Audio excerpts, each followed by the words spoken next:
Fremont, Chairman. Fremont, click me in. Yep. Okay, I forgot the phone number. 929-473785. Okay. Yeah, and press 1.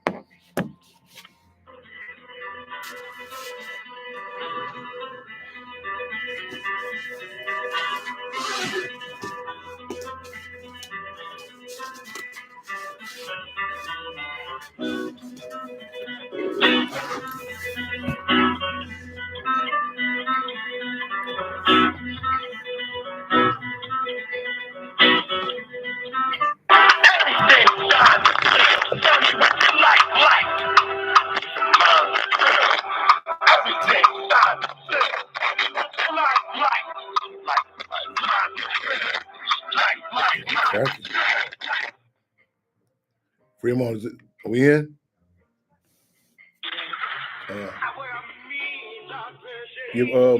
Bring me in, comrade. Whoever on the board, bring me in. I don't know if it's this phone or that phone is cracking real bad.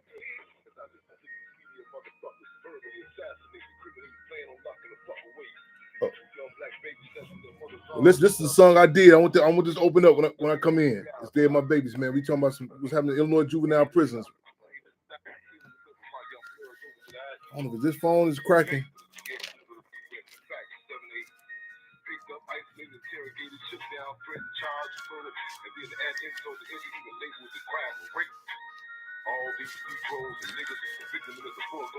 This is Yeah. Yes, indeed.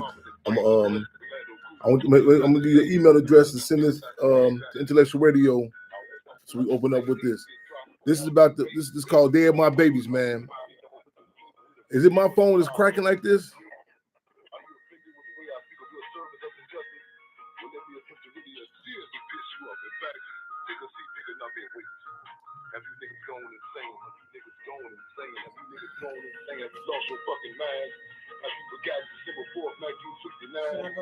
Yes, yeah.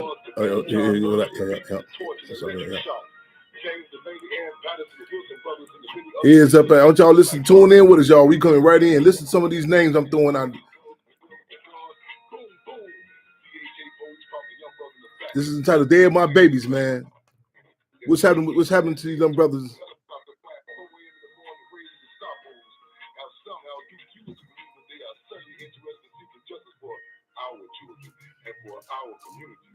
And what's the email address? Intellectual Radio @gmail. If you hear, make sure we send Dead My Babies, man. Intellectual Radio @gmail.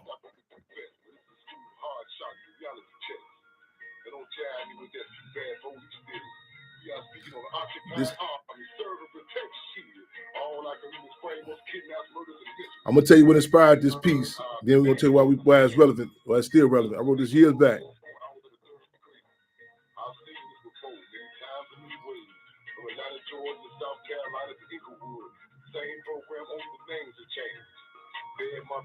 They're my babies, man.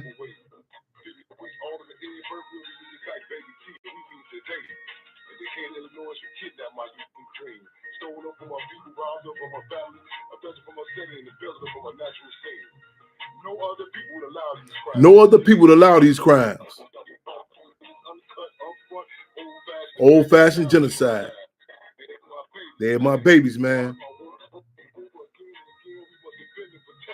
Hold up. We'll handle the discipline.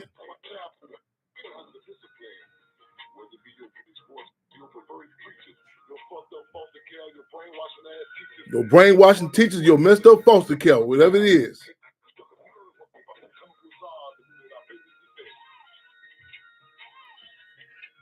Let me know if this phone is cracking. I need to be heard tonight, y'all. We need to be heard. We have to. Okay, we locked and loaded, y'all. Heads up, eyes open. Let's get ready for the episode of Free Amar Radio. In the spirit of making history, taking history, and taping history, y'all. We have Intellectual Radio, May, what's today? May, let me how much dates, y'all. What's today? May, moving so fast. What's today's date? May 8th. May 8th, 2024, y'all. Y'all take a pause for the calls. Let them know where we at. We like to know on Free Amar Radio in the spirit of making history, taking history, and taping history. We got a number of hot topics to go in with. We're going to go straight in with them, y'all.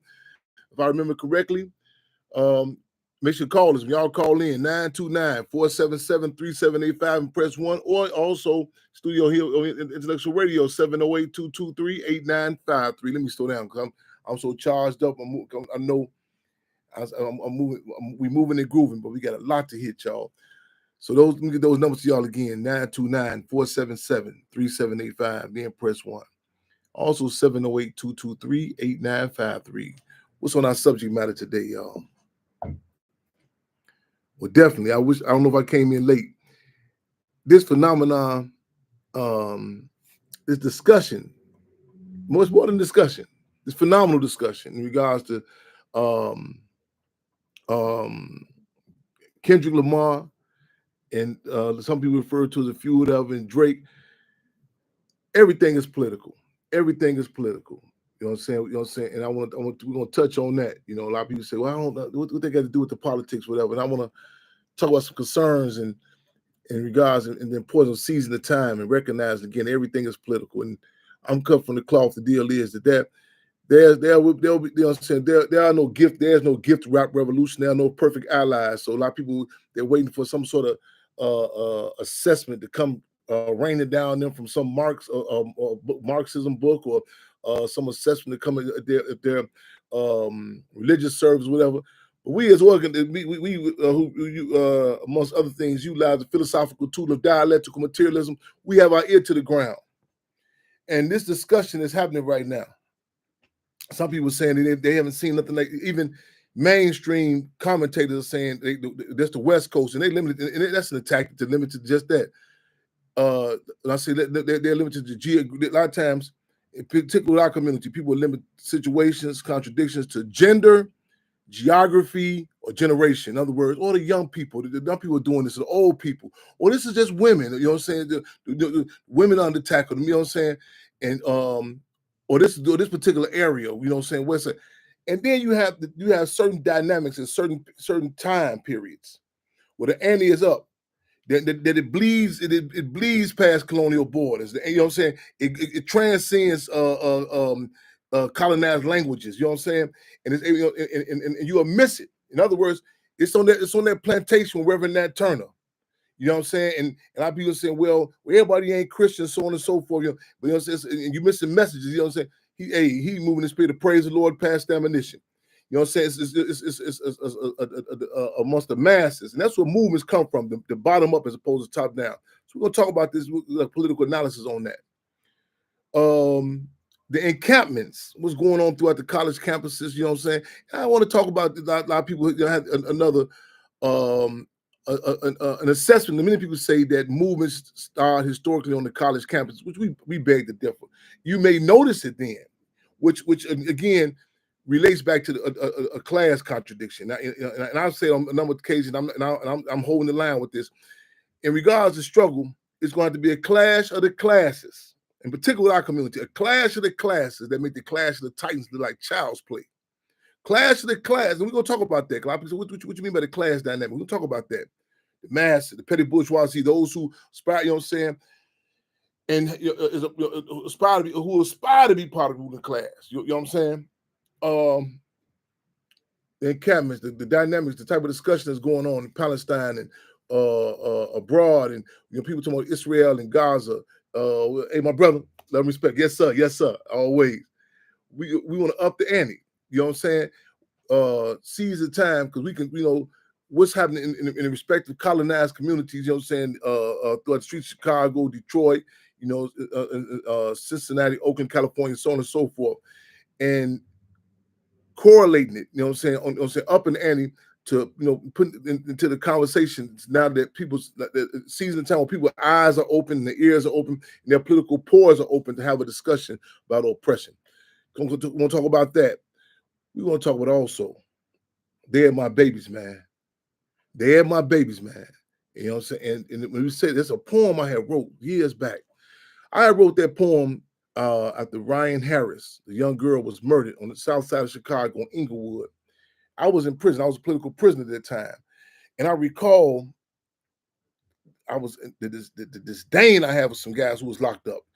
I was just, in fact, it was a radio show came on WGCI called Page One. WGCI Page One.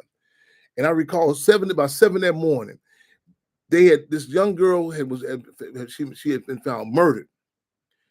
And they say there was, forgive my graphic, they say there was, I know they say YouTube, you got to use different terms. Now you can't, there was semen, bodily fluid on this girl, this young, but 2 12, 11, 12-year-old boys were charged with this case. And nobody see nothing wrong with that. I mean, and it came out, one of the police who got it, I think his name was Boudreaux, who had charged, he was known for like a Columbo. He was solving all these cases with these children. He was known for this.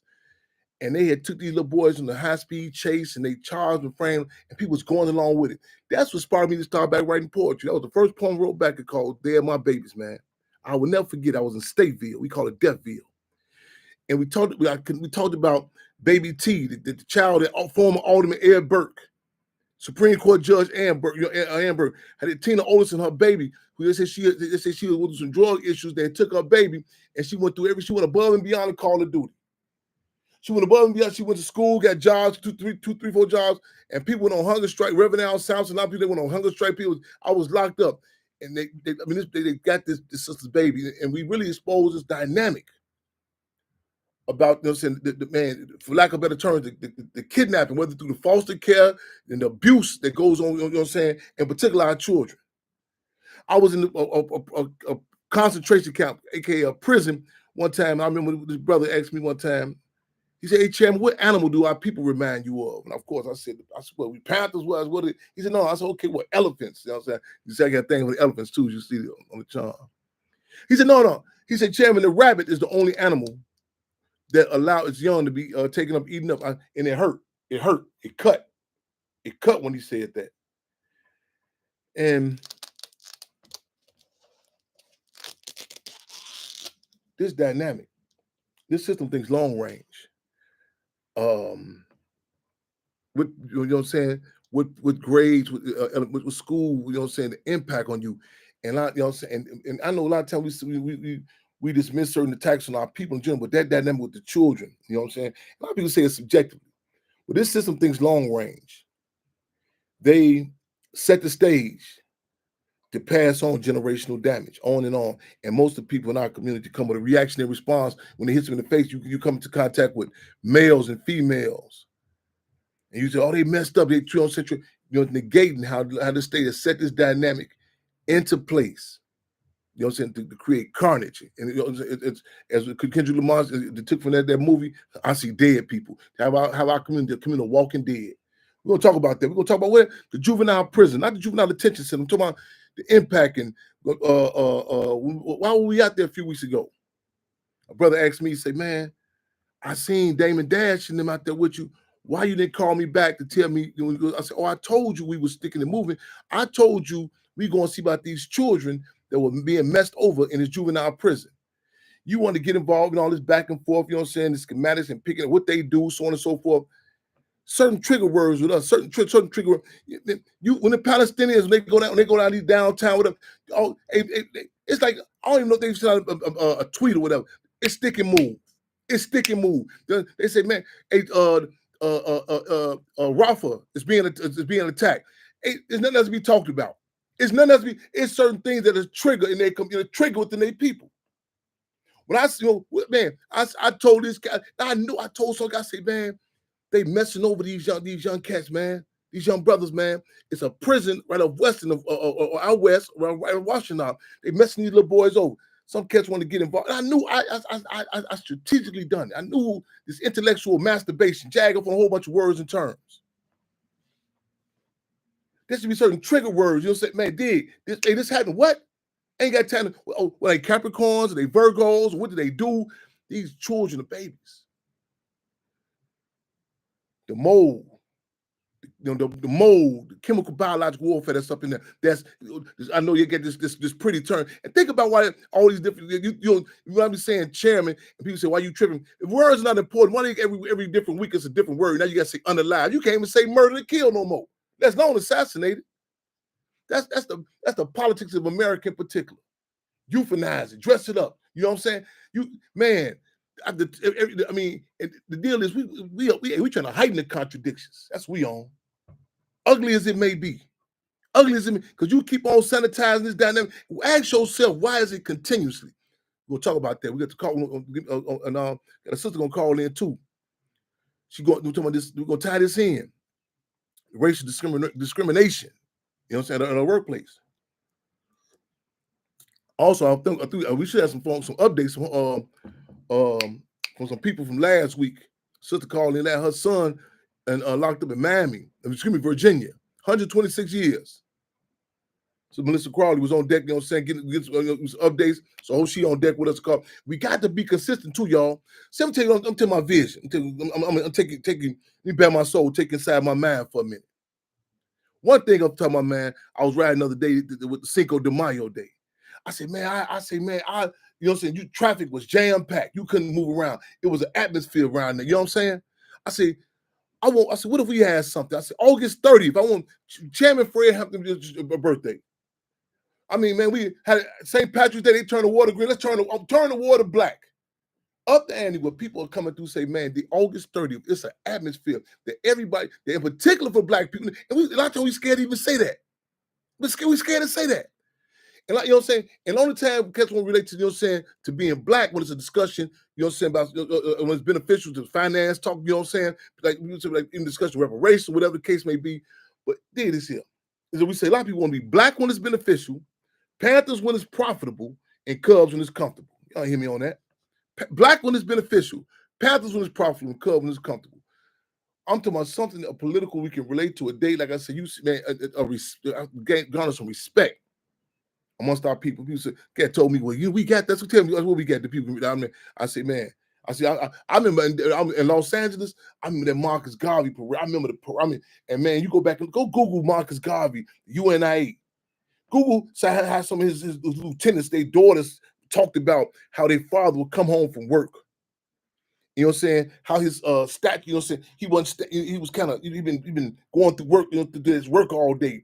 But when he put that uniform on, the UNIA, and them bonds and stuff they have from Universal Negro Improvement Association, he would tell his daughter, just touch him.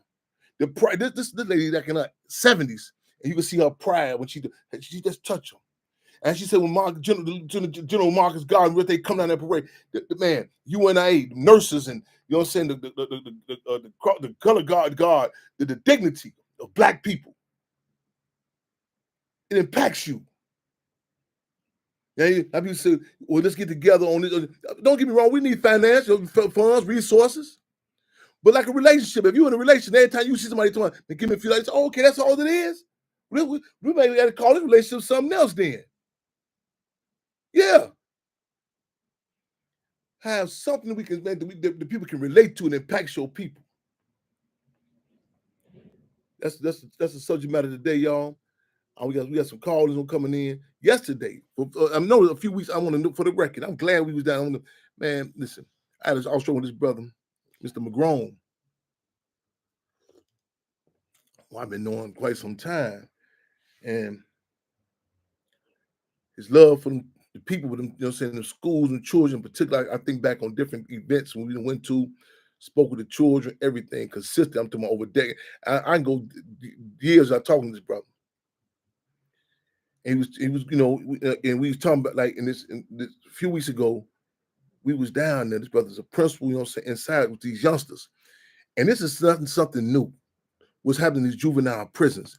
And see, they have laws. They have laws that in these juvenile prisons, I'm for all the counties, for the exception of Cook County. Don't you know what's unique about Cook County? At one particular time, I'm sure it's not the same case as of now, but Cook County had the largest county per capita of black people, per capita of black in the country, in the United States. So you get locked up, you're like, man, Cook County jail, sir. But then you also have places like Randolph, Thompson, different. You heard them counties, white people. They had laws they said, listen, they had law. I remember I back in the 90s. I remember reading this law where it said all counties, for the exception of Cook, the children were to be separated from adult prisoners. I'm gonna say that again. I don't know if it's still in place now. What is that telling you?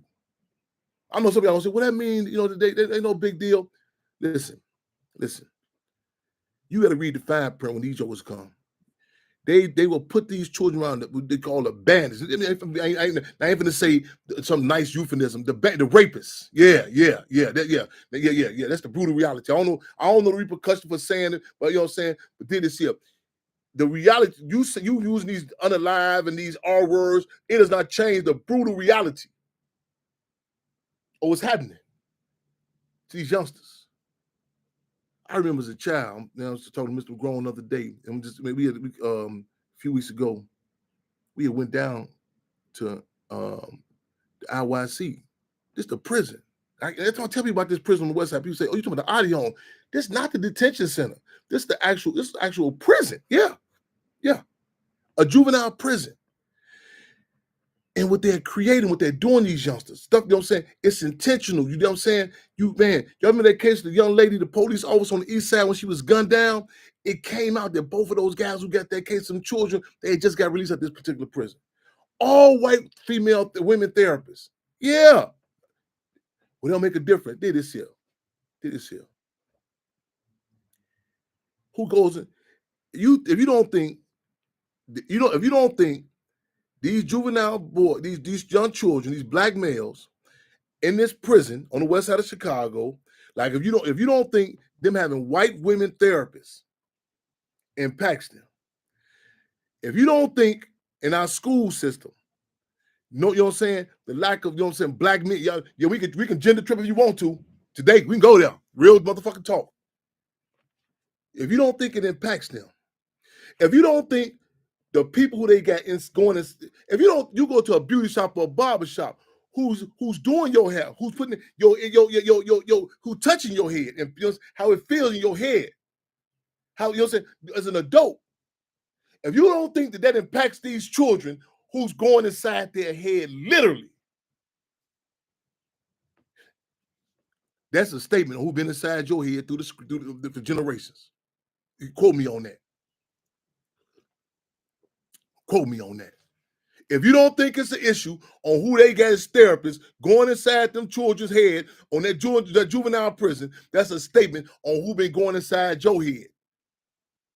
Through the TV shows, your school teachers, and even if it's black faces, we're going to talk about that. That's what this Kendrick Lamar thing I was showing you. It's up in the ante on this discussion about culture and race. Yeah. Culture, race, and class. Yeah. See, every once in a while, you get an opportunity to up the ante. You got to seize the time. A lot of y'all wait on this gift wrap revolution. Somebody come through and say, listen, the president just signed this bill. This is wrong, blah, blah. Did this here. No movements, no change comes that way. None. You see it at that time. See, like I tell people, I'm like I'm cut from the cloth. We like the hunters. Go out there and get down, out there, get the food, get down, and go through all the, you see the blood, the intestines, the slaughterhouse, and a lot of people, all they see is at the restaurant. Come on that plate. That's all they think, oh man, you know what? This that's changed. All of a sudden, the people are looking at the rape inside the Illinois prison. You think man did this here? If you think this system gonna get up and have some compassion or morality for you or anybody else, man, this system not their own. They not John F. They not President Kennedy wig off. Man, they ain't playing. This is what they do. You know what I'm saying? You heighten the contradictions, and you be able, Franz Fanon said, to be able to accept the concessions without compromising those principles. And when our principles met them babies, this dynamic about race and class. I recommend y'all check out this piece. They not us. Kendrick Lamar. Oh, they just rap everything political. The strange time of this so-called man. 2 days ago, the guy say, "Listen, this so-called beef." He say, "Man," he say, "Drake, what you?" He say, well, "You should just give up." He said, "Man, what you should do." This is what this guy said. This ain't me saying it. This 2 days ago. He said, "Drake, he said, your team should do. What your team should do is work on your inner caring." I'm telling you, to God love. Man, the man said, and guys, what you mean? He said, "Oh, he got it. It's there. All you gotta do is," he said, "whatever's going on, it could be, man, the world could be, man, flip the script. You the victim." Man, I say, "Woo, knock on wood." What? The whole discussion is gonna change. This 2 days ago, dude. He says all you gotta do. Work your inner Karen. Flip this. That's all you got. I done seen it. I done seen it. Yeah. Yeah. You got any callers in queue?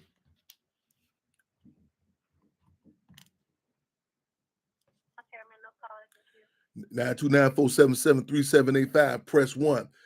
We're gonna be talking about a number of different dynamics, y'all. I'm gonna tell you the story. About this juvenile prison thing. You know what I'm saying? How I was talking to Mr. McGrone. We had Senator Collins, Damon Dash, other the Mars 2B Nation Islam. They came out. You know, some people from all over. It came. There was a lot. They came to see about them youngsters. Y'all don't acknowledge that. Okay. Y'all do right on. I want to commend them, because you know what I'm saying. Because man, Caleb Muhammad, so the other man, Justin Blake, again, people, you know what I'm saying, who the moment's notice and say, hey, stick. I couldn't even finish the brother Eric Mobley. He went there. I told him that night. He said he's chairman. I didn't make it from New Era, Chicago. I said you was there. He said no. I said no. You weren't there physically. You was there politically. You was there. See, I knew it's certain forces.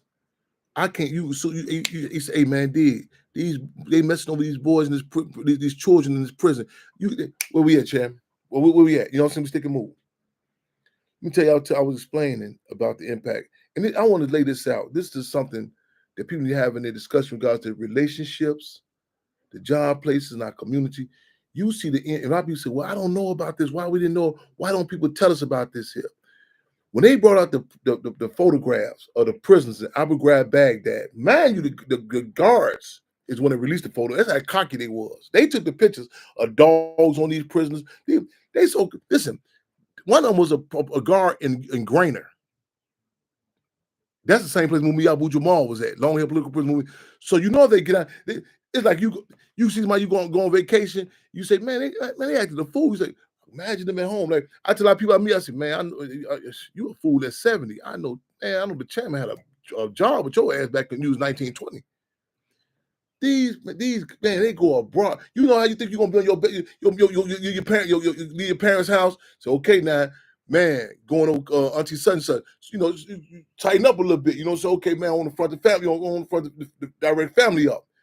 You would think the U.S. troops, they going abroad. You say, okay, man, y'all gonna be around other troops, the UN, because see, when we had different, like the United Nations, all that, you know what I'm saying, these be different, like different gangsters getting together, you know what I'm saying? So you think like, man, okay, well, this different groups getting together, they're gonna probably, keep it clean. Man, go look at Abu Ghraib, Baghdad. Man, they want to play. Go Somalia. Man, they had games. The children, they would throw apples out there and blast them. They come out. They had a thing in Iraq. It came out. The truth, the U.S. and the UN troops, they would take the children and cut their stomach and put these explosive inside them, surgically implant them inside these children, and run them to their parents and capitalize with their parents' emotion to grab their babies. And as soon as their parents grab them, they lay them down, gun them down. You might say that's too far fetched. If you don't know your history, you don't know what these criminals done yesterday. You have no concept what they do today. Go look at the alligator baiting. Yeah, they just throw babies. The Maroons, where Africans will get away from the plantation, run away, escape. They will put the babies out there and alligator back. You know what I'm saying? Tie them up the alligators and stuff, and the baby's crying. As soon as you come to get your child, man, they locking you and they laying you down. Literally. This is American history. Yeah, real talk. So this ain't no far-fetched stuff.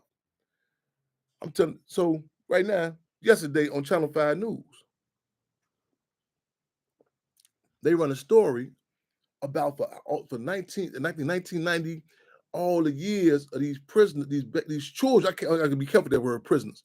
What's been happening with these children inside the Illinois prisons? Yeah, we heard stories all when I was growing up. I remember. I don't know if y'all remember that movie Bad Boys. That's Sean Penn's, who's Hollywood connected, and who was dealing with Madonna later on. And look at that picture of Madonna with them babies, them black babies. Bring tears to your eyes. I say, then look at them eyes of them children the Madonna got. They say the eyes is the window to the soul. You can see the pain, PAIN, in the window panes, PANE, in them babies the Madonna got. Yeah. But they have a lot of, man, she got all that money. I don't care what they do. Blah. Man, listen. What you would do for a Klondike bar. Man, real talk. Real talk. Man, they got Free monsters to come right. We have a caller in queue. Call the queue. Make sure I tell before I leave. I tell y'all the story about me growing up, about the juvenile prisons. What I don't know about. Welcome to Freedom on Radio. Call in queue. Welcome to Freedom on Radio.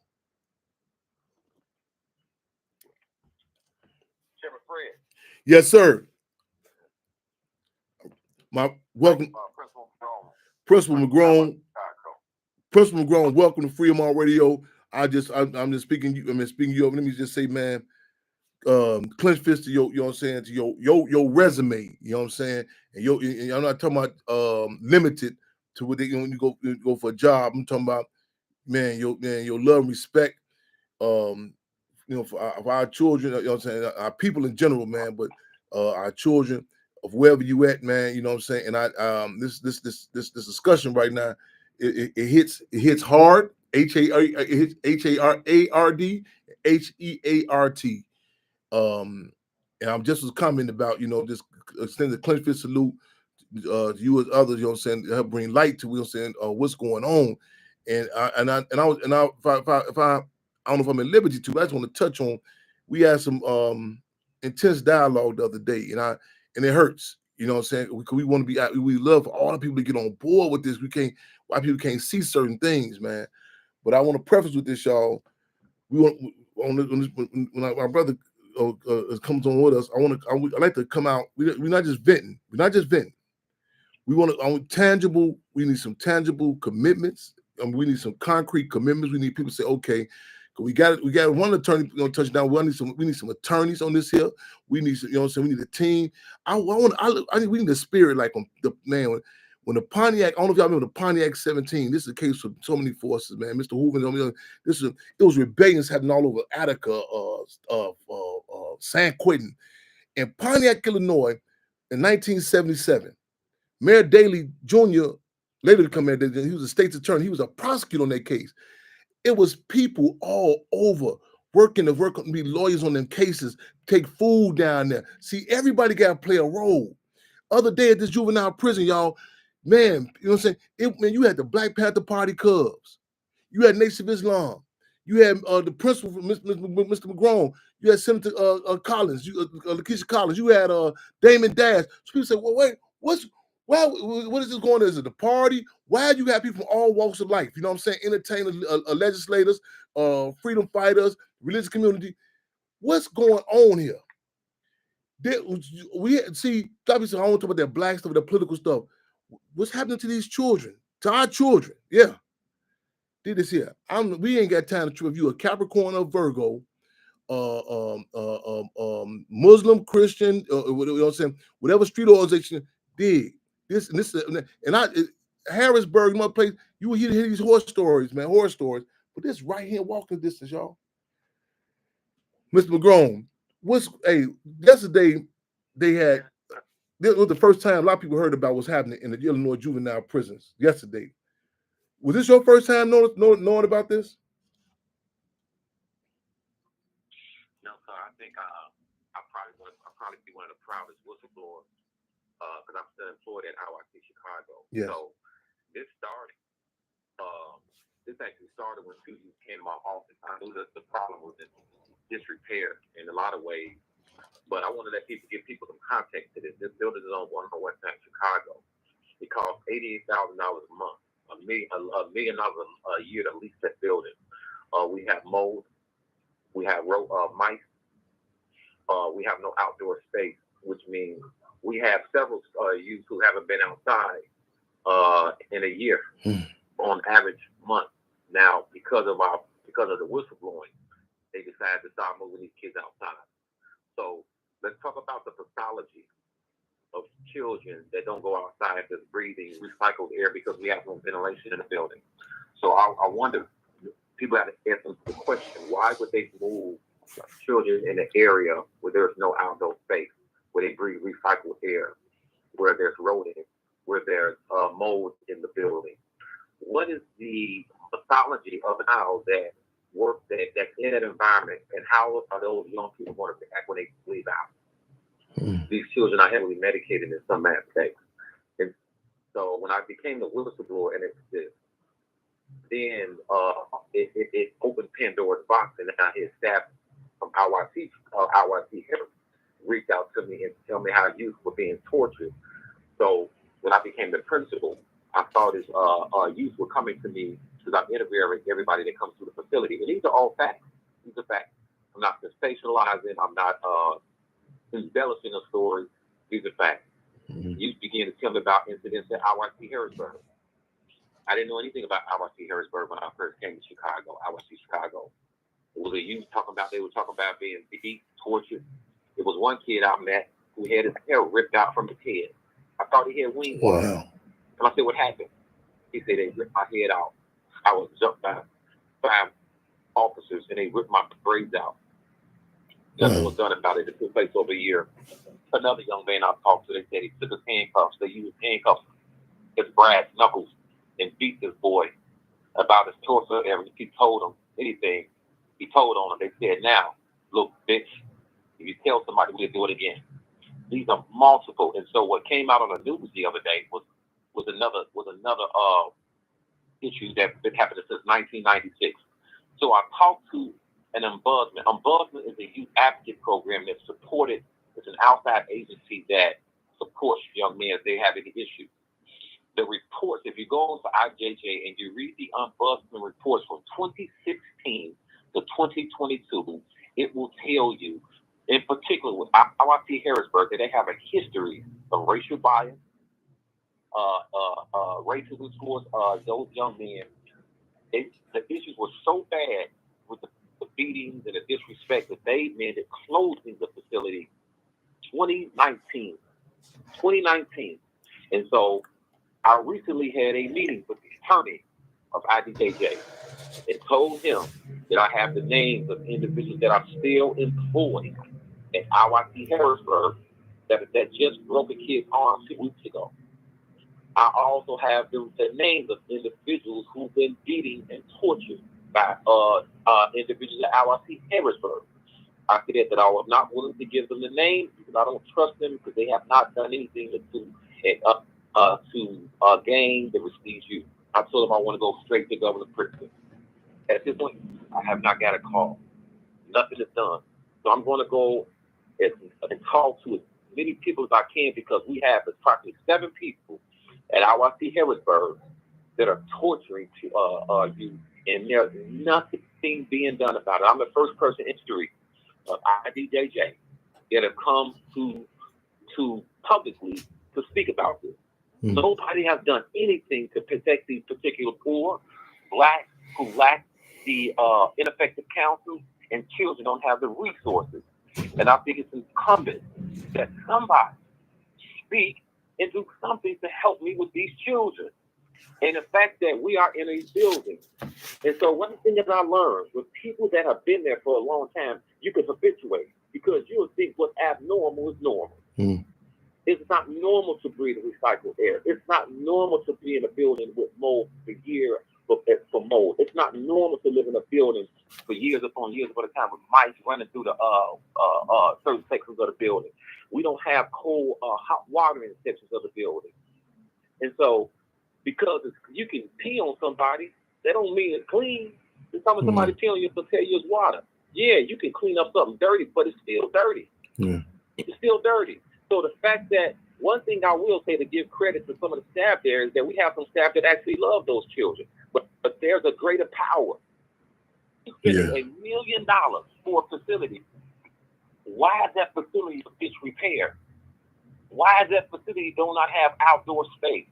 Can you imagine what somebody like you and I can do with $80,000 to change the trajectory of a child's life?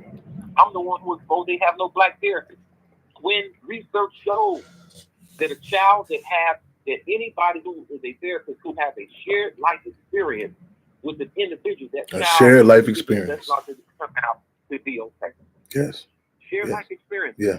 So I don't want to take too much of the show. I'm just trying to find somebody out there that's willing to join me in this fight to make sure that our children, who are the most vulnerable children in the state of Illinois, get the support that they need in order to change the trajectory of their life. Because if not, we are responsible. People say stop the killing. No. If you want to stop the killing, come where I'm at. And if stop the killing, let's start first with literacy. Because the material and different things that we have in school is outdated and antiquated. Yes. People need to understand the environment that I work in is not normal. Work there over a period of time, it becomes normal, but it's not. I refuse to become institutionalized, and I refuse to, as an African American, allow our children to be in a condition that's a contradiction to their becoming healthy citizens. They got rapists and pedophiles that were at IYC Harrisburg raping our children. There was a young man who got his staff pregnant, and he got a video on YouTube, and he's talking about it. These are facts. These are facts. A young man, they get a young man. He get the staff pregnant. Yeah. You know, pregnant is on YouTube talking about it. I received numerous calls from IYC Harrisburg. That IYC Harrisburg also have mold in the mold is in the kitchen. Water that they drink it from a mold infested area. I got pictures. I got receipts. I'm not just talking. So people, I really have IDC on my back. And I told them, they know as a whistleblower, you got to get facts. I know they're trying to come after me. I know they are. I need y'all to make sure y'all connect with this brother. But I have to do this because none of our children have been heard for years. They haven't been heard for years until now. And so I need us to stand up. Come off the sideline. We need your help. Thank you, brother. Thank you, my brother, Principal McGrone. I want to echo again. We need this. This is on a clarion call. I'm expecting some people to call in. I spoke at the encampment the other day. I'm gonna be straight up with you. A lot of people, you know what I'm saying, will say, man, Chairman, you know what I'm saying, what you going down there to UFC for, standing with other people, you know what I'm saying, where they didn't come down for our community, so on and so forth. And I'm a revolutionary, and I'm on with a politic, and I don't come in as a romantic. I don't come in, they know romanticism either. Like, oh, we all together, we're gonna get some bean bags and incense, and just chill on out. I come on with a philosophical tool of dialectical materialism. I come on with a knowledge of history that Black people have been looked at and viewed as the Rodney Dangerfields of all races. In other words, no respect. I know I'm coming from a deficit, but I'm coming, you know what I'm saying, I'm coming from the legacy of the Black Panther Party, you know what I'm saying, coming from the legacy of the author, the Rainbow Coalition. You know what I'm saying? I want to reiterate that call. I know damn what this cat ain't calling me on his phone. Man, I'm not gonna answer, man. Oh man, forgive me, y'all. I put a statement up there. Huh? I'm in church. Y'all forgive my passion. Say it again, Mr. I'm not fighting for you, but I'm fighting for staff. Because some staff are afraid to think what I'm doing. Because we're in the building. We're in a breathing that mode as well. As a matter of fact, Chairman Fred, I just got a test conducted. Screen. I got screen, and I have mold in my blood. I have mold in my blood. Yeah. So if I have mold in my blood, can you imagine what it's like for those youth that's there for 24 hours a day? So now we're dealing with a health crisis right there on the west side of Chicago. Yes. And I asked them, please get those kids checked, get those staff checked, but there has been no correspondence. And so I'm pleading with IYC Chicago. If you own this and you hear me, you know what I'm talking about. You have not given me any correspondence. I asked you for the safety of those kids and staff. Something is going on. All I ask is transparency. I have mold in my blood. I can document. It's fact. So what are we doing? Is it a death camp? Are you trying to set us up? The people they know. I sent some correspondence, Chairman Fred, but nobody has gotten back to me. Hey, brother, I'm on the radio, Fremont Radio right now. I have to ask what I'm getting sick.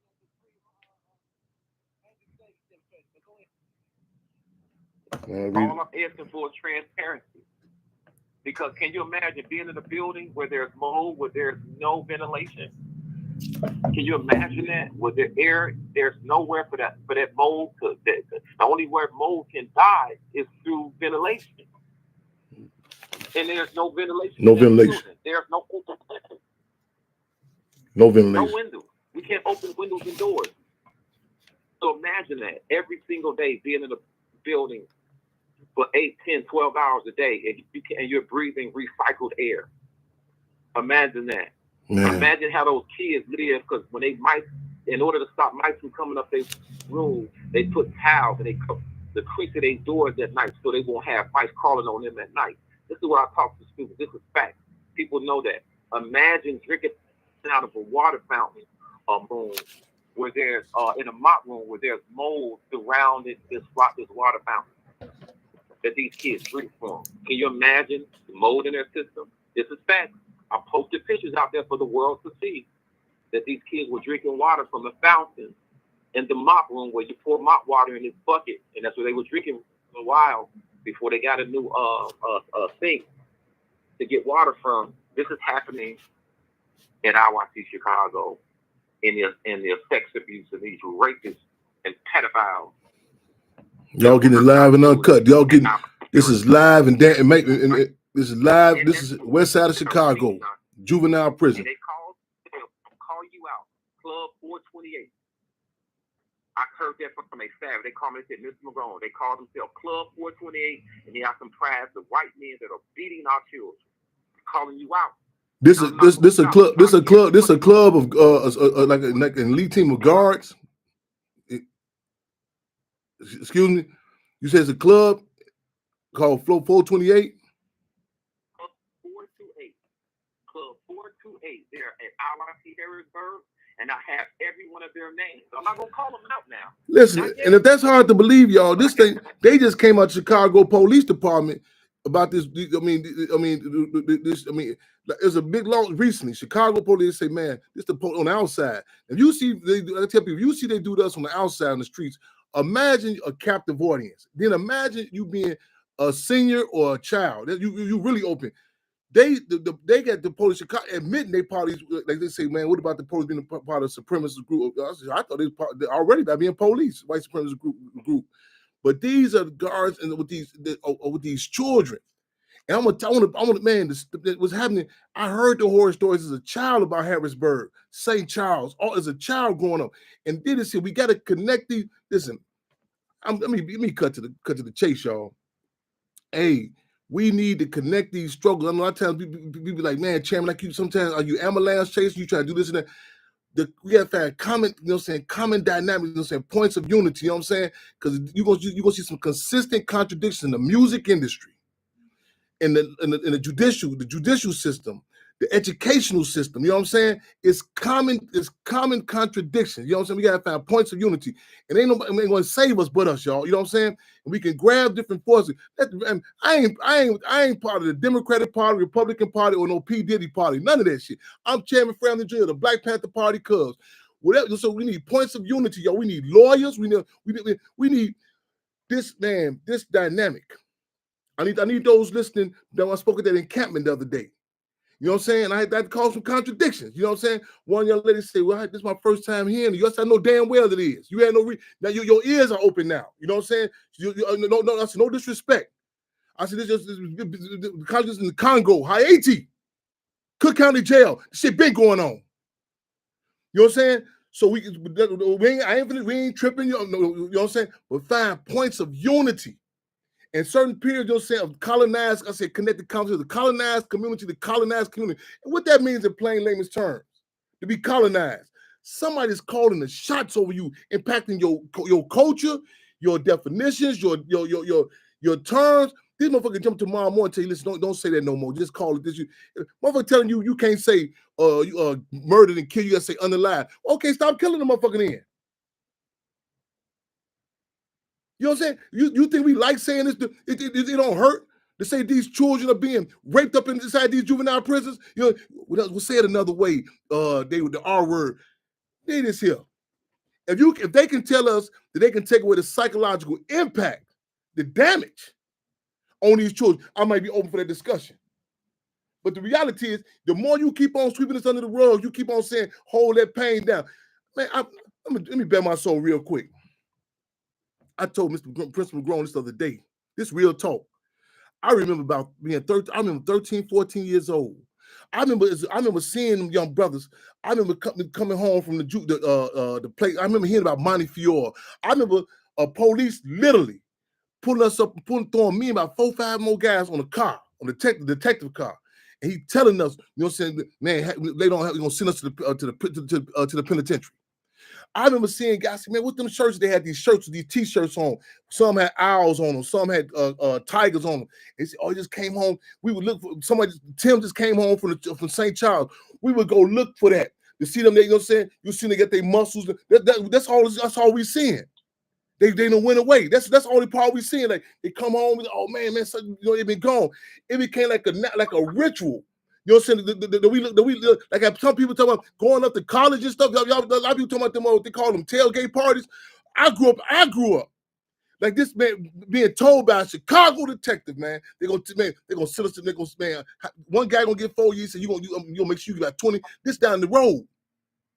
And I remember hearing about the juvenile prisons. I remember on the corner talking about 4 or 5 young brothers. I remember it vivid in my mind.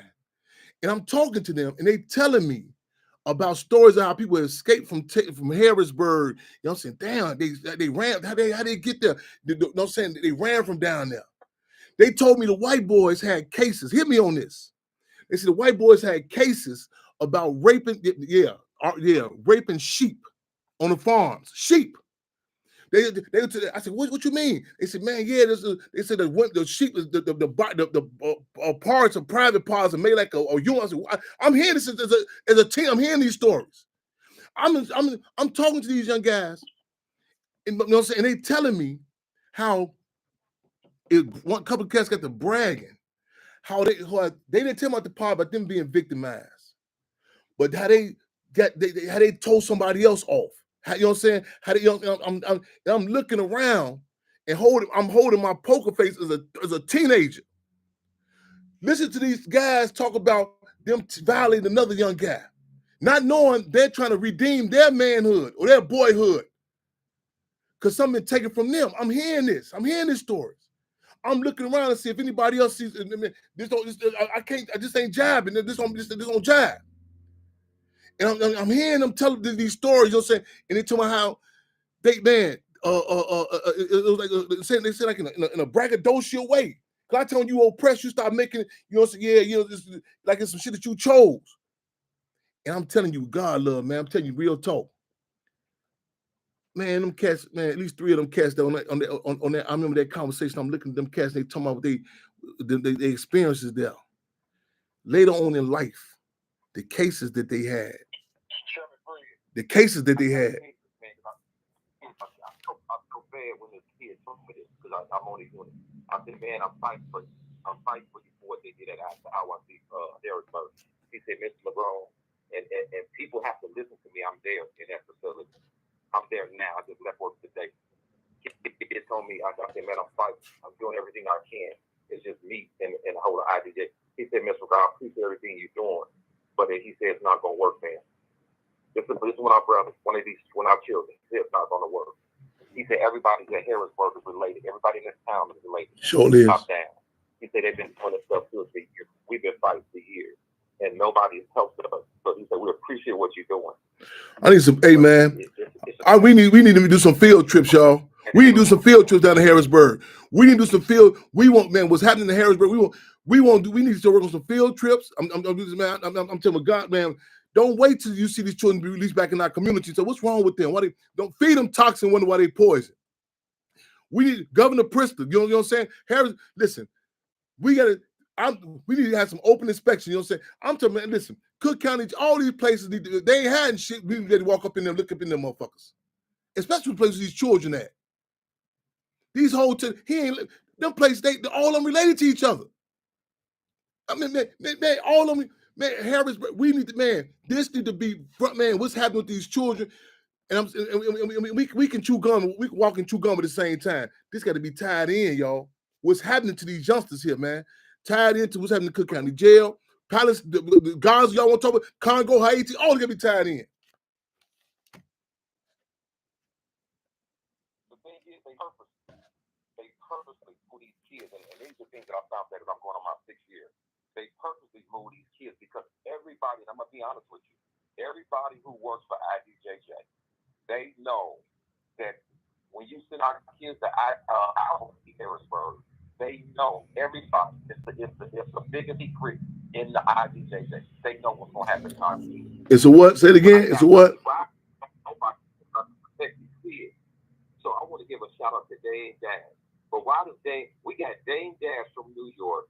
So I'm calling out the rappers. Yay. Polo G Herbo. These kids are listening to your music. We need to have a bigger platform. Dame Dash is doing everything he can to bring attention to this. But I'm just saying, we got kids that feel that the black community has deserted them. I'm gonna say this too. I don't want to sound cold. Right now, what's going on? We need help. We need help. I'm gonna say this too, Principal. I want them youngsters to hear me on this too, Principal McGrone. I want them youngsters to hear me on this too, man. I want them to hear me on this. They're gonna up the motherfucking ante too. Ain't no more ain't no more listening and bobbing their head to no motherfucking rappers and ain't speaking about their issues.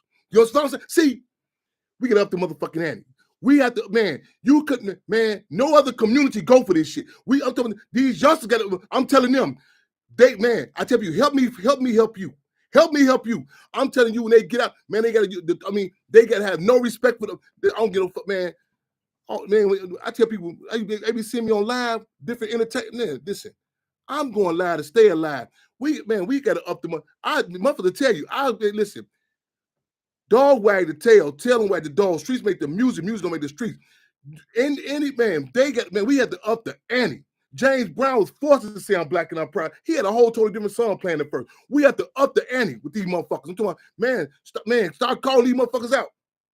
Start calling, man. No, man. I'm talking about, ain't no more, get on the streets, man. Get in the car with your guy. You like, no, man, they put one of these rappers in there to do it. You ain't saying, fuck them. Fuck them. Man, we got right now, the stakes are too high to be talking about. That's just music. And see, a war is two occupying armies where they suit up and boot up and get down with the get down. A revolution. Man, in Vietnam, they had the motherfucking prostitutes, goddamn, playing a role. Man, it was a different sort of hooker. Man, she said, goddamn it, man, I tell you what. She said, I guarantee you, American soldiers go to bed with me, he won't wake up in the motherfucking morning. It was a different sort of bumblebee. The bumblebees was trained to come out the bamboo sticks. And the American soldiers know if it was the VCs or the bumblebees. It was a different sort of motherfucking disciple. They said, goddamn it, the black disciples in the free breakfast program. The vice was the free medical center. Man, Nina Simone, when she came through Chicago, you know what I'm saying, riding in a motherfucking high horse, man, the Black Panther Party. Drove down on her motherfucking ass. I'm telling you what God love. Yeah. So they did this here. This is going on in our community. And listen, they had a thing, man, listen, nothing should move, nothing, man. You look at Palace, look, man. Everything. Look at they driving on that motherfucking DJ Khaled. The Palace, they say, man, didn't know bullshit. Motherfucker ain't finna get on us and get them. Oh, just go listen to a concert. Man, when they got on Mike Brown and got them in Ferguson, we call Mike Brown Town, they were trying to have an opera. They trying to have an opera in St. Louis. The masses stood up and said, no, fuck that shit. No motherfucking opera having you get them laying us down. Ain't no more, wait till February, wait till election time. Fuck that. Every motherfucking entertainer, every athlete, you know what I'm saying? Motherfuckers up together. Shit, if they can't come out publicly, man, like Nipsey Russell did. Nipsey Russell he talked about it. Comedian. He said, "Man, I won't give nobody no money for no guns." He came. He met with Deborah Johnson, the finance committee. He came through an envelope under the door for the free breakfast program. Ain't no neutrons in this motherfucking war.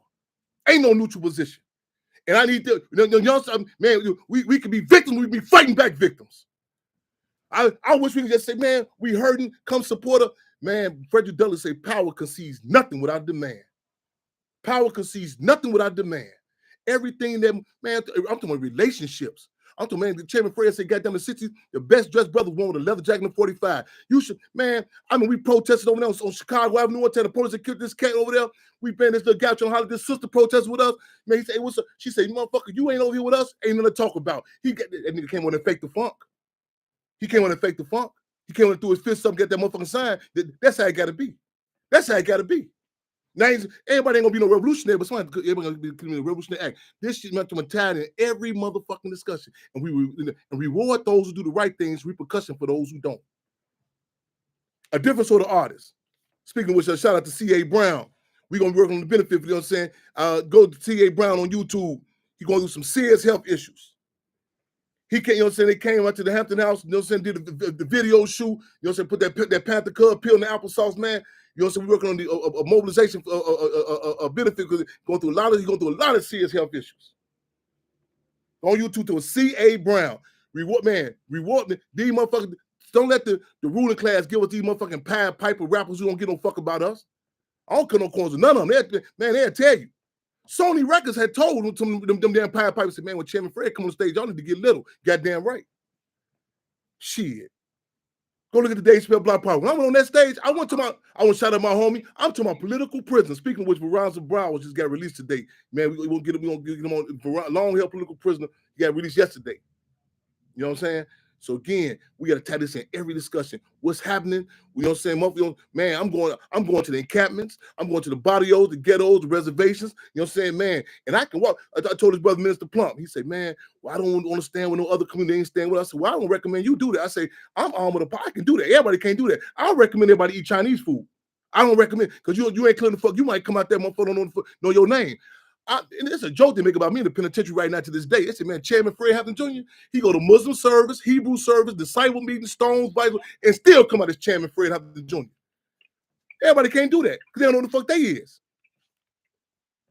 These youngsters, I want them youngsters to hear me. I want the word to get back to them. Man, listen, I don't care if they stopping your visits. Man, you got a girl. Hey, you ain't no just no. Hey, I need one prisoner, one contact. I need y'all to get on top of calling down. Because listen, that contact is important. In Nazi Germany, it's a fact. In Nazi Germany, the first ones that under the Führer of Nazi Germany, Adolf Hitler, the first ones he put in the gas in the gas chamber was those who didn't receive no mail. They study that. I need all them youngsters in there. Make sure, man, if they don't get let them know you got outside support. One prisoner, one contact. I need, you know what I'm saying? I tell people, we need, man, I ain't know, my last name is Hampton. That's my last motherfucking name. It ain't Houdini. I can't pop my finger and make this shit just there. We need the people. That's the man, you know, you can make a cake, you say, well, I ain't got no eggs. Fuck it, throw some milk in there. Stretch it. When it comes to revolution, ain't nothing happening without the people. Man, you think these motherfucking politicians will come and save your motherfucking ass? So let's snake or somebody else. I know how change is made. It comes from the bottom up. And you get them and you shake this motherfucker up to the point you work that Achilles heel that this system got. You know what I'm saying? Turn the lights on this motherfucker. That's what got to happen. I need help from the people. Because, you know, with carrying IDJ on my back and I got the whole black community out there, these are our kids. And we've been doing this work for 30 plus years. And so at this point, this is the pinnacle of my career with this work. We dealing with an atrocity right there. We're dealing with our children being abused and living in inhumane conditions that's considered normal. See for yourself. I brought James Ash there, brought Senator Collins there. These individuals cried when they left the building. Because if you go to these and see where they live in, you can see the conditions. Then you'll understand what I'm talking about. And so if I have to carry it, but I shouldn't have to carry it when we have everybody out there that's in the Black community. Now that you know, you know. What's our I can't do this by myself. What's our pressing needs? What's the pressing needs? You need do you want I need the attorney. I know we got one brother. We need some more. We need some. Is this some? What's our pressing needs? And I'm throwing a couple of things out there to y'all. The pressing needs. We need like an attorney to help these kids. The pressing needs. We got to deal with those individuals that are torturing our kids that's still employed at IRC Harrisburg, but they feel untouchable because they're being protected by a lot of power. But the people. If we can make a drumming sound, the noise got to get louder and louder. But those people, I'm concerned about the people at IRC Harrisburg. I can tell you at IRC Chicago, I'm there. Children are being beat. I'm concerned that we in mold, that we live in an inhumane living condition. Because I would never let that happen. Give me governor. I need governor. I need who's over the Illinois the point person over the juvenile prison. I need my listeners to put that up there for me on the board right now. I want us to start on them call-ins. Give me that while we talking. You know what I'm saying? I need that call-in number. I need who's, you know what I'm saying? Say it again. The Director Vickery. Director Vickery. Now, Director Vickery. And let me say one more time. The person who was the director of IDJ is over DCFS right now. It's over DCFS right now. You can't make this up. You can't make this up, man. You can't make this up.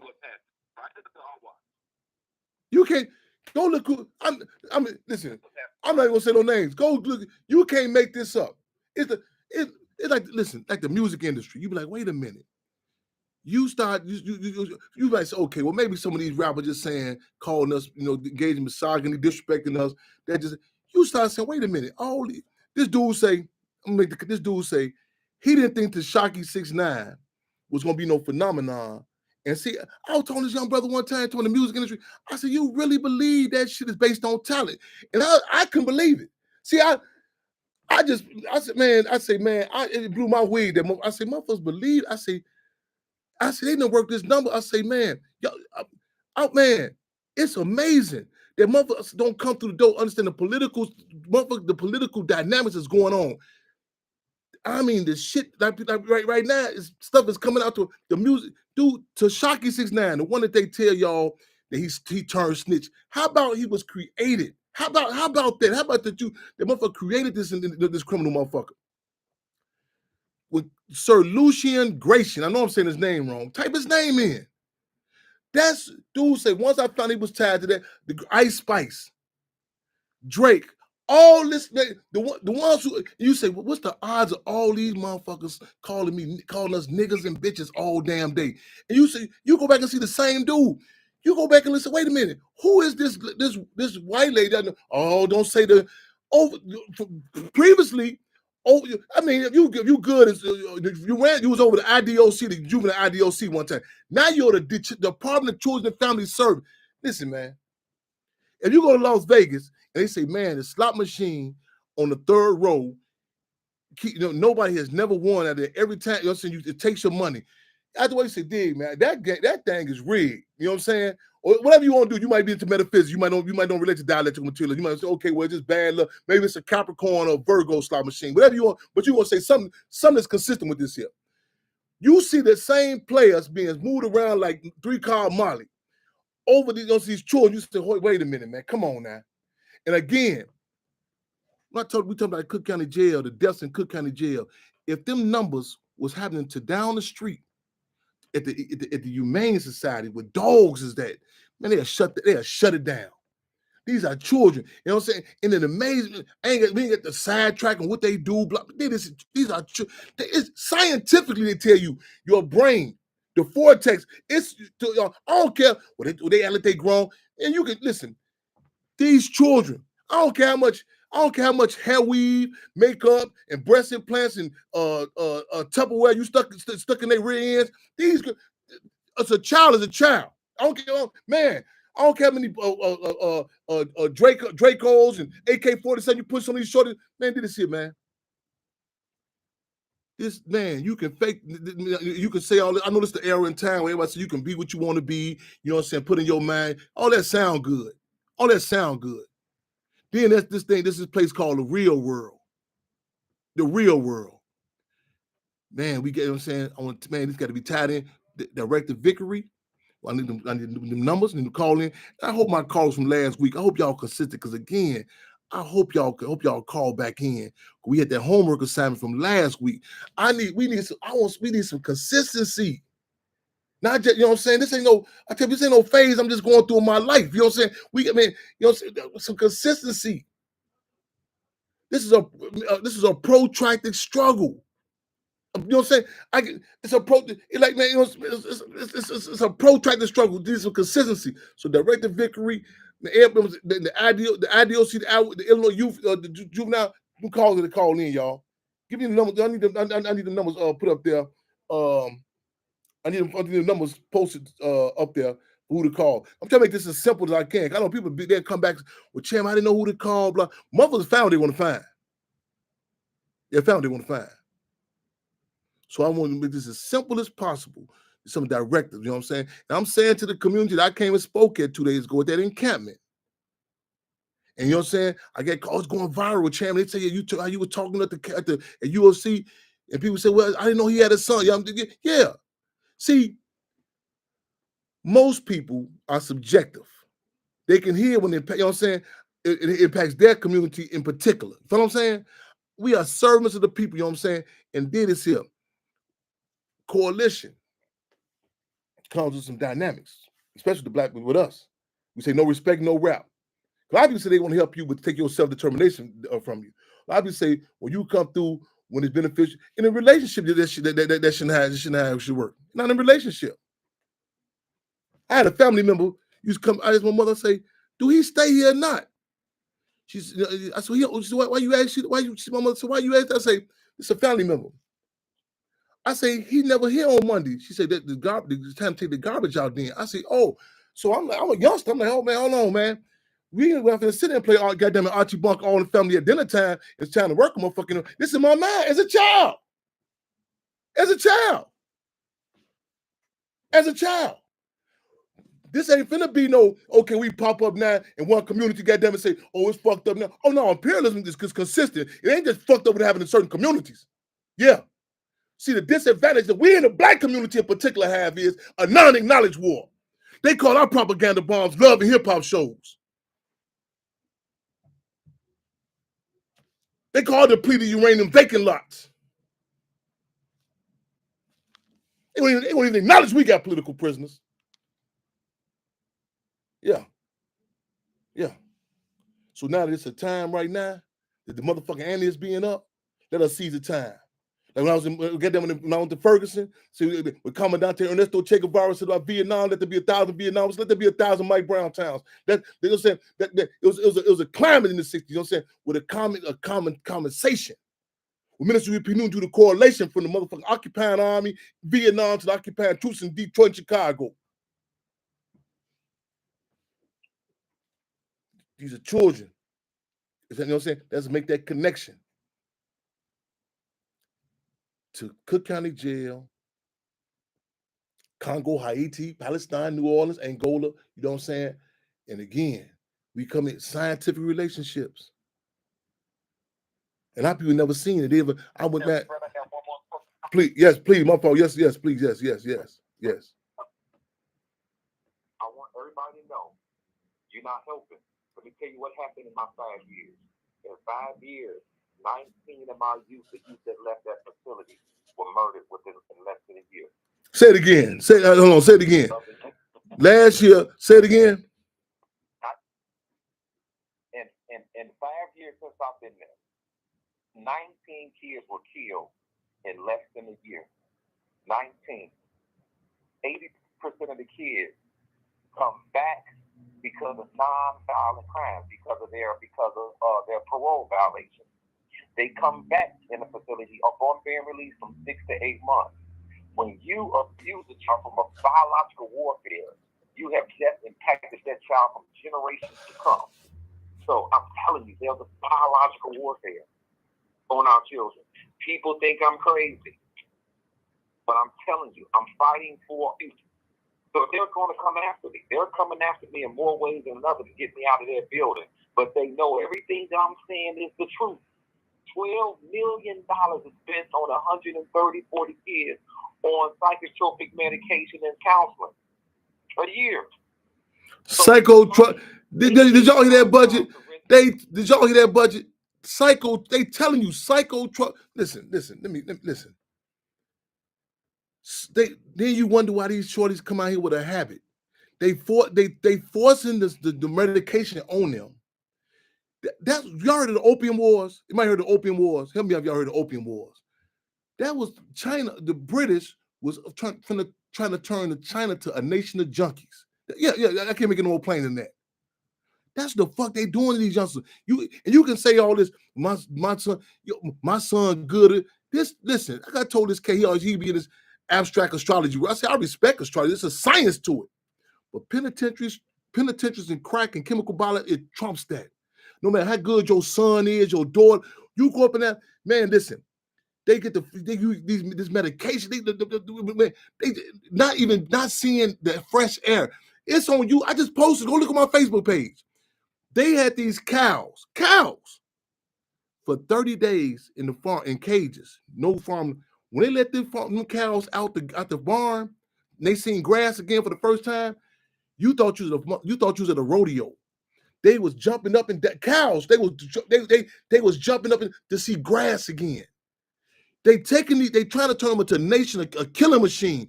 They forcing this medication. And man, you can be a good prayer, the best intention. It's a science.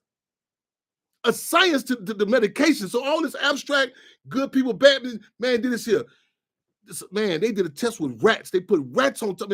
They put these rats on top of each other, starved them, before you know it, the stronger rats start raping the other rats. You can run all this stuff where maybe it's born that way.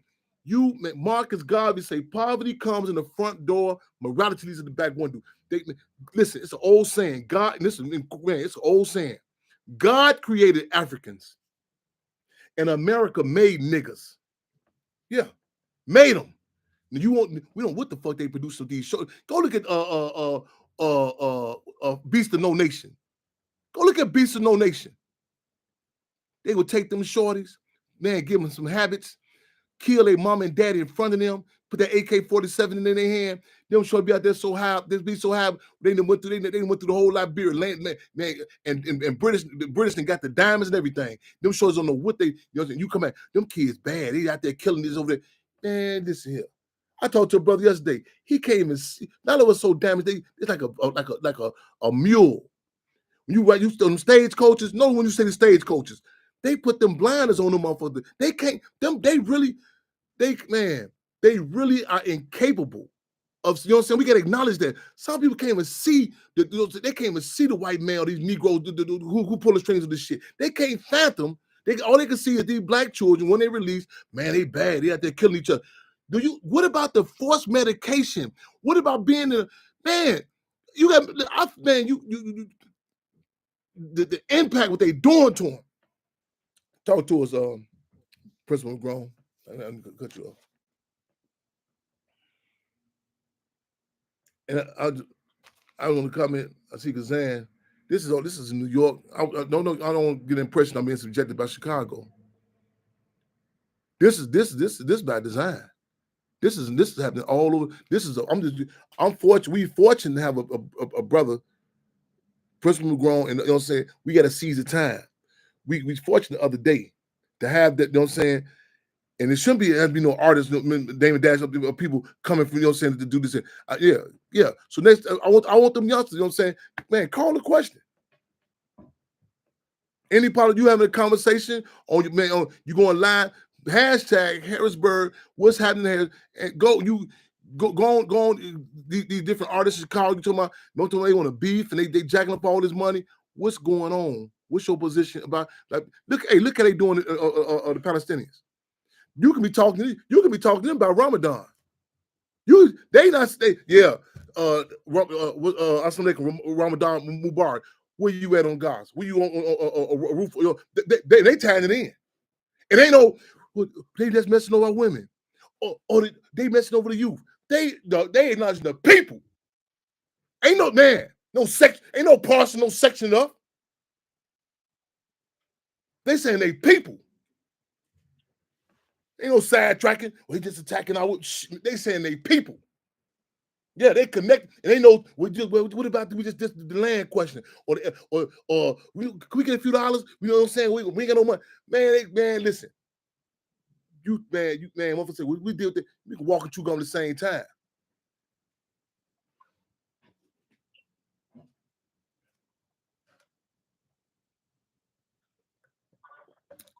Principal Grown, and I want y'all to hit it if they can. Hit your Facebook. Y'all contact us. Contact Principal McGrone. We on deck. You know what I'm saying? I don't know if you want to give out Facebook or some of the people can, you know what I'm saying, follow up, y'all. You know what I'm saying? I need some, give me some consistency, y'all. I hope that sister called in tonight that had her son in the hole. I need this just can't be no, man, you know what I'm saying? We gotta be consistency. I wish that as Democratic convention that we such a force to be reckoned with. Oh, no doubt about it. And our ads, no doubt about it. Listening, I want to thank you for listening in. And Chairman Brett, I can't thank you enough for bringing attention to this matter. Oh, brother, man, you know we on deck. We ain't just met and we connected, brother. You know what I'm saying? We on. You know what I'm saying? We go back decades, man. Love and respect. We live in direct on Freedom on Radio, Spirit of American History, taking history and taking history. I hope y'all been writing the notes, stuff I've been throwing out about, you know what I'm saying? We need about this. We need to flood them calls in to direct. Vicky, Vickery. So help me out. I know we got some phenomenal listeners. You know who we got in the call, who got in the queue, Conrad, and also. Say it again. We have she's having some connection. I said we have the sister. She's having some connection issues, so she's trying to call in now. Okay, that's the sister from last week. Okay. Right on. I hope Melissa Crow, if you listen, tap in, give me some updates. We had some work to do with this sister case whose son got 126 years. And forgive me, y'all, I'll be on a pivot. You know what I'm saying? I tell people sometimes. I got. Hey, let me say something real quick. Let me say something. How do you do the commercial Alcoholics Anonymous be doing? Let me say something, y'all. How you say? It's them saying my name is John. Let me stand up. Yes, I'm Chairman Fred Hampton Jr. I got a habit. I have an addiction. Fighting for our people. Yeah. And I'm gone. I'm gone. I'm fucking gone. I told the guy that I wish I can cut that shit. I said, man, I wish I can cut it off. But you know what I'm saying? I don't, man, like, man, Park say, man, it say Park come in, studio, he gotta get that shit out. You know what I'm saying? You don't know what's at stake, man, gotta get it out. Man, and the deal is, I wish sometimes I can just say, man, be cool for a minute. But dig, I be man, we Philadelphia here, Mumia Abu Jamal. It's so much stuff going on with our people. I say sometimes I be scared. I'm gonna be in the wrong city. Like, okay, man, right on, comrades in Philly. Hold on, champ. This ain't Philly. This Baltimore, Boston, whatever. May 25th, comrade Kazi. Got a phenomenal event going on. Comrade Kazi Toure. Kazi Toure, phenomenal comrade. He did about 20-some years locked up. In May 25th in Boston, getting down. Right in Chicago in Boston. Excuse me, who's? Rewind. Look at me.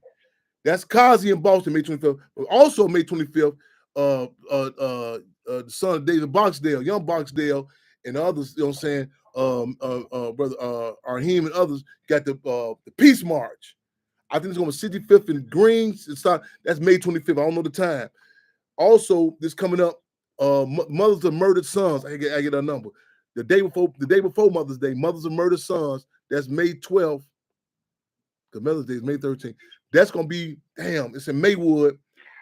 And Hampton's gonna work with them also. There's a couple more events going on. The Mothers of Murdered Sons, we're gonna work with them for Mother's Day. And and somebody else will be doing some Mother's Day, and of course Father's Day. Chairman Fred Hampton, the grave site. I'm throwing these announcements out as I go, y'all, and something else, another announcement. But call in Q.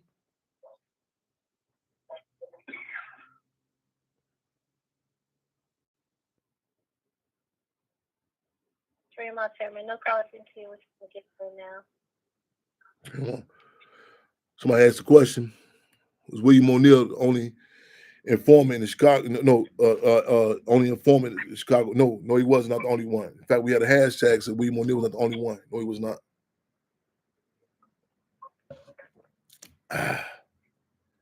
Okay.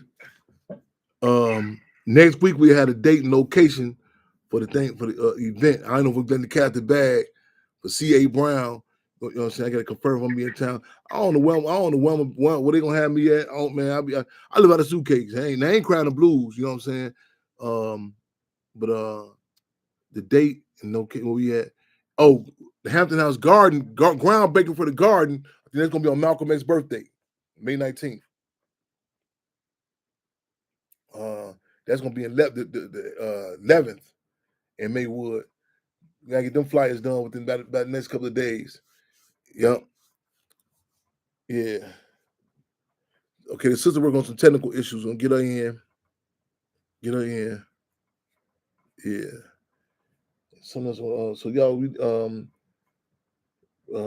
juvenile detention thing. C.A. Brown. Go look at that video. All of this brother C.A. Brown, man. He touched on some issues in regards to the Chicago. And if artists, politicians, religious representatives, people in general, you know what I'm saying, whoever you are, they come see about you, they come see about them, y'all. Real talk. So again, his brother dealing with some serious health issues. And everyone, this video was phenomenal. And I don't just sound subjective because just, you know what I'm saying, it had the classic 69 old school in it, but other pieces that the brother's done, and speaking of art, I don't want to bombard you over the head like, oh, you gotta be that, because you get a bad name like the conscious art, you know what I'm saying? But the tie-ins, the stakes are too high. What's going on? Hello?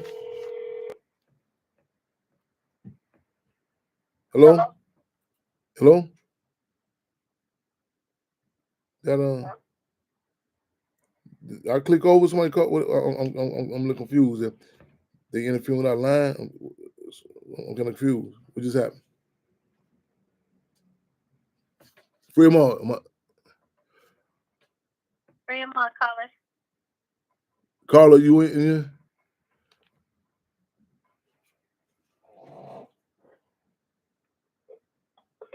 It's Carla and Q. We had the caller on the top. Yeah. Technical issues, political issues. What's happening? It's May 25th. Yeah. What time, Mr. Boxdale? What time? May 25th. They trying to get me to Boston. And look at me. I'm trying to be in Boston and get back for the Peace March, May 25th. I need that. What's that time? May 25th and location for the Peace March. I got the flyer somewhere. I'm trying. Man, I'll be trying to be everywhere. You know what I'm saying? Legendary, Mr. David Boxdale. So man, give me that time if you can for May 25th. But I mentioned just now something. Is Carlos still there? I think let me C.A. Brown. Okay, call in Q. Nope. So we gotta get ready for August 30th. Mike Africa Jr. I gotta tap you and get touch back with you. It's so much stuff on the table. A lot of times, and people only see sometimes they have tunnel vision. They'll be like, man, it's all they can see. You know what I'm saying? And man, it's so man. You got man. Let's touch on this while we got a little airtime. I recommend y'all. You say, well, I ain't got the hip hop, whatever. This piece, Euphoria, and this other piece, forgive me, 616. Oh, they not us.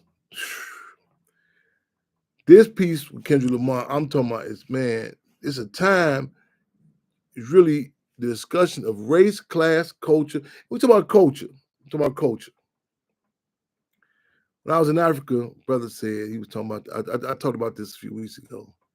He said, the red snapper is not a good fish. I said, I beg to differ, you know what I'm saying? He said, well, the turbo. I said, well, I'm not really hip to the turbo. He said, it costs $500. I said, you lost me. You lost me right there. I said, man, I really can't hear about it now. He's saying how great the fish was. But he was saying that his palate really does not agree with it because he said by him being colonized in the Congo, he said the Ghanaians, their palate agrees with it more. And it wasn't antagonistic. Your culture, your taste, your how you relate, your relationships, you know what I'm saying, how you view it's your culture.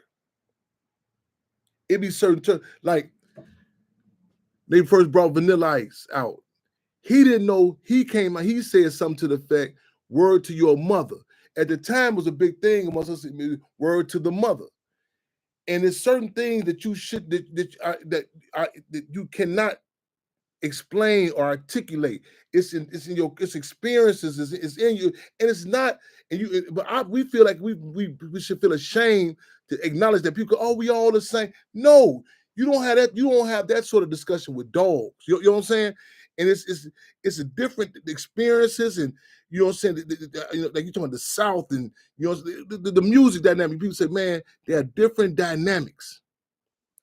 And it does not have to be antagonistic, but we got to acknowledge that. We got to acknowledge that. You know what I'm saying? Your experience, and sometimes your survival, I was in flight, and this brother who I didn't catch until I caught his accent. He was not colonized in the States. He had got so close, it kept like invading my space. You know what I'm saying? And I said, whoa. And then when he spoke, I said, oh, he didn't mean no harm. He don't know. You know what I'm saying? It's certain things that you do that, you know what I'm saying, how you relate. You don't live in this bubble. You know, you got the best intentions, but you know, sometimes it's your survival. So we don't, you know what I'm saying, you move around, you go back, and if you grow like a culture with, you know what I'm saying, like trap houses, all that. It picks up a dynamic on how you listen to door knocks, all that. In the 60s, you had a revolutionary culture. You know what I'm saying? You know what I'm saying? It was how you listen, how you engage in struggle, your relationships. You like Tupac's father talk about, man, we would go to bed, man. We had that banker closer in a mindset of not even getting, you know, we might I might wake up in the morning. That's a culture. You know, you impacted by that. You know what I'm like you know what I'm saying?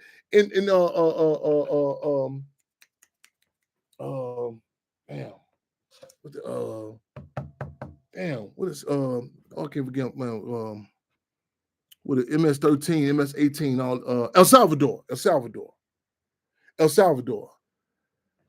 I recall being in El Salvador, and there was an event, and everybody was coming together. They were showing me this church where the priest had got assassinated, everything. Then I said, where y'all going now? And they was explaining to me it was a convening of people was just for the first time, children, their parents were coming together and the first time acknowledging, giving these are children who had children doing what they refer to as the conflict, and their parents, none of them had actually told their guy, their lady, their man had never told them the actual name. Now, outside looking in, you're gonna be like, man, what you mean? All y'all parents, nobody knew the actual name? What they was, just bust downs, thoughts, you know what I'm saying? What was it? Freak nigga, you know what I'm saying? No. It was a climate in which the agent provocateur was so pervasive. It was so much counterinsurgency. It was, you know what I'm saying, when you came into contact with people, you couldn't afford to give your name. Now, some people might say, well, I'm gonna take the moral high road and not even engage in a relationship. Okay, that's your thing, so be it. But for the majority of people who say, okay, we have to adjust and address, you know what I'm saying? How can we still have relationships, but limit certain dynamics? That's embarrassing. Your culture, Your food, all that. You want to get the food. I was in a coffee place, and the lady brought me some coffee. I said, I like to have some Vietnamese coffee. And the waitress brought the coffee. She said, oh, this is French influenced. I say, French influenced? That's a hell of a nice way of saying, motherfucker, colonize you.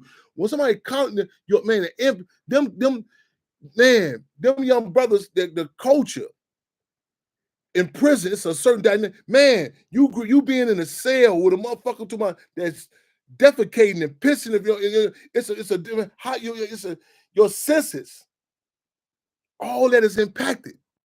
Then you know what I'm saying? Then you go out, and then I tell you go out, I'll tell them so I say, man, they'll take, and then you like, I remember them young brothers that came out and they were talking about the juvenile, and it was a majority of them. And they was making a comment about certain conversations. I said, you know what? I bet you they was creating certain slaves over here in America, and they was taking them back to get motherfuckers comfortable. You know what I'm saying? Because once you bring a certain culture, it's certain things you lose the sting of it. Like I say, I am a revolutionary in a reactionary culture. I'm excuse me, reactionary time. Well, you know what I'm saying? I remember being in Stateville and I was reading a Long Walk to Freedom by Nelson Mandela. And I'm reading all the different struggles that was going on between the Black Conscious Movement, between ANC, PAC, Zulus. I'm like, damn, all these ideologies. Then I heard my upstairs debating about some trivial stuff like, man, like what happened with you on the block? I said, damn, all this shit going down. Y'all talking about this trivial. I said, I envy a climate, a time when the enemy is up. See, the 60s was you look at the movies. Man, it was a different dynamic. Motherfuckers on now street talking, man, talking about Vietnam, talking what happened, man, the Philippines, Africa, the world. What just no local shit, you know what I'm saying? No motherfucking mules with no motherfucking blinders on. Man, it was motherfuckers, it was thoroughbreds, you know what I'm saying? Thoroughbreds, mules, donkeys, the conversation. Man, motherfucker, man, what you on, man? To shit, man. Hey, man, fuck the Kentucky Derby. I ain't, man. If I figured out if I can win that motherfuckers and roses, I'm running for this. It was a different dynamic.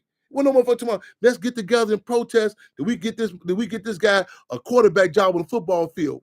You couldn't have sold that shit back in the 1960s. You could not have sold that shit. You not to the masses. Now when you got motherfuckers like, now you got Muhammad Ali.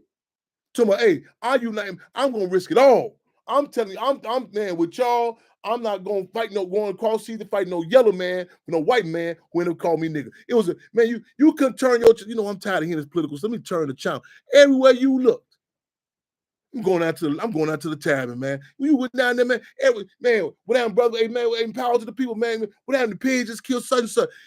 Man, you know what? I'm I just want to get away from this. I'm finna just go to church. And you went to church, man. What the hell? Congregation, any announcements? Yeah, pastor.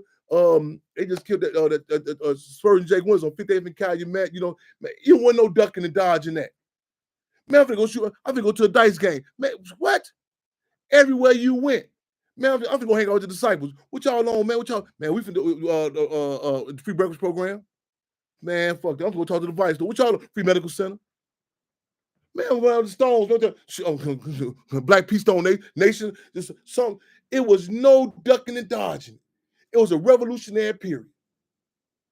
Ain't no, and we could smell it coming. You go look at them different. Go look at their OGs, original gentlemen. We're gonna have them on the show. I'm in terms to this Bishop Don Juan talking about the play. Yeah, man, the Black Panther Party free breakfast program did blah blah blah. Whoa, hold on, 50 minutes. I'm talking about Minister Rico. Yeah, man, Chairman Fred blah. Man, did this here a climate. You can still, man. Well, man, what about just the partying? You can, man. This ain't no tunnel vision. Ain't no motherfucking just no. Ain't no blinders on a revolution. You think man? They say even man. They said when Minister UEP knew was going through his struggle, he was demoralized. They say, man, you be up in them houses, cats getting out, he be there popping them motherfucking politics. Yeah. Man, listen. Woman, listen. You know what I'm saying? Man, it's a balancing act. Did this here a revolutionary climate with the movies. Man, sister just put up there. Sister Brandy Martin. She doing a movie. She put up man. They go watch the movie Walk of Rufus, Part 1 and 2. This man, motherfucker talking about, I know people say, man, I don't want to watch that Tubi because it's connected to Fox. Now, shit, they did the stuff they got of me speaking up in there. Believe me, on the mainstream, they'd edit all that up out of there. They got the Hampton House and me speaking up. Man, listen, we coming through. Man, listen, I don't give a fuck if it's your real. Man, listen, we got to put this politics out in every motherfucking venue. Now, the sister, she don't move. She said, Chairman, it'd be honored we get you on there. That's how it got to be. You got to be popping. Ain't no ducking the dodges here. We going to, man, get there. Hold on, I'm watching the movie to my Harrisburg. Oh, we're going to get it in. You know what I'm saying? Man, go look at that 85 South. We sitting out there with DC Young flying all in Carlos, you know what I'm saying? Man, Chico went there, shout out to him. We got to tie this in. Ain't no just, well, let's wait till February. We got to, man, we have the garden, the work, tied in every conversation, y'all. We're on the countdown. Carlos and Q, comrade. Fremont, callers in queue, press 1 to speak.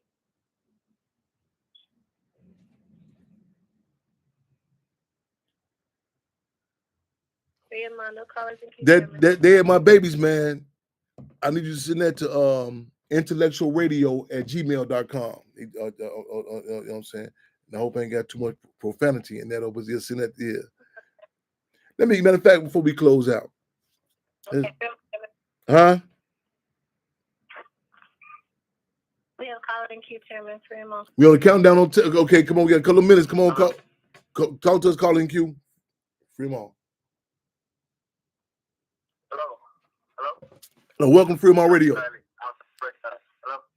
Yes, welcome Fremont. How's it going, boss, man? Fremont. I was just calling. I got a little brother. My name is Lester. My name is Lester Thomas. I'm in California right now, but I'm from Miami. And I got a little brother. That he talks down out of Florida. He called hit my home years. He upstairs right now off a few cars. You gonna end it out? I think I'm hearing you. You say you gonna end it out. You say he had called. You say he locked up. He locked him in Florida. You said.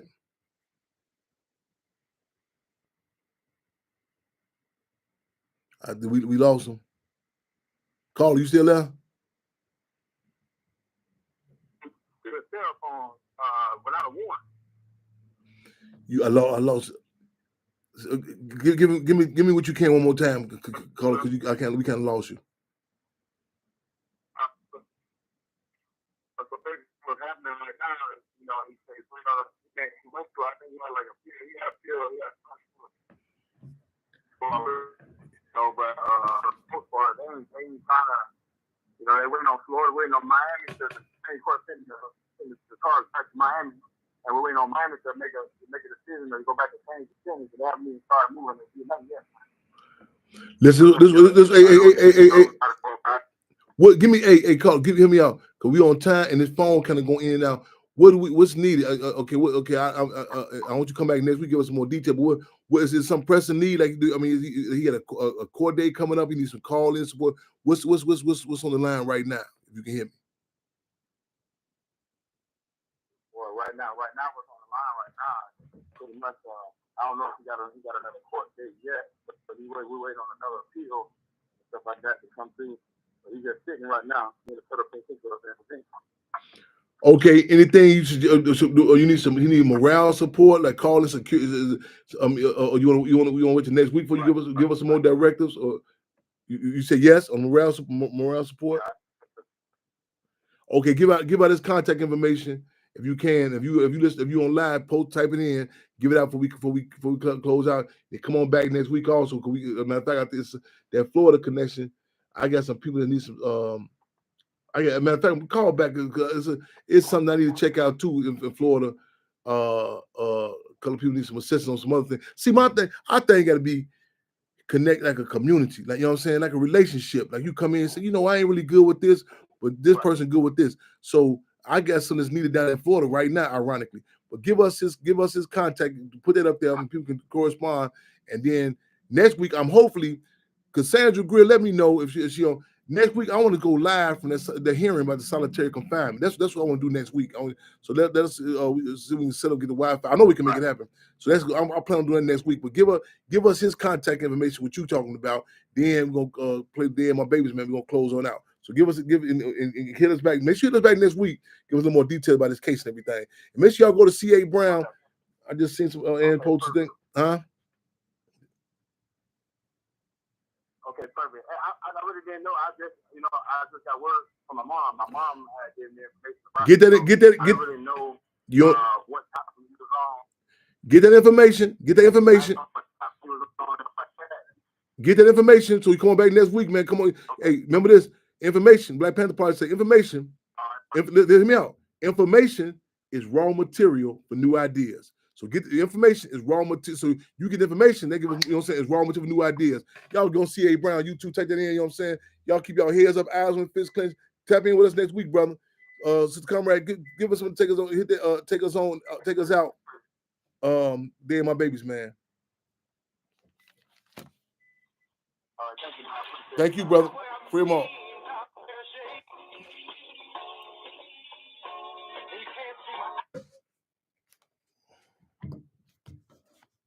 You still there? No, free them all. This is the chairman. Okay. Oh, pretty much. Okay, I'm going back in and try. All right.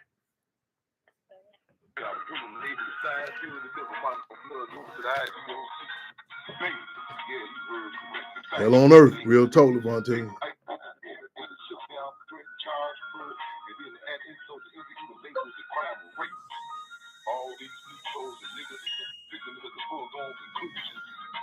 I'm honored to serve, Sadiq. Not the same city department that's claimed to the rest of the land of crew. Not the same people that just jail not mail they battle in crews. Are we talking about the same AT drop to African babies, man? Out in the wild, you know, people who the Bridgeport, Chicago, 1988. Are you offended with the way I speak of your service?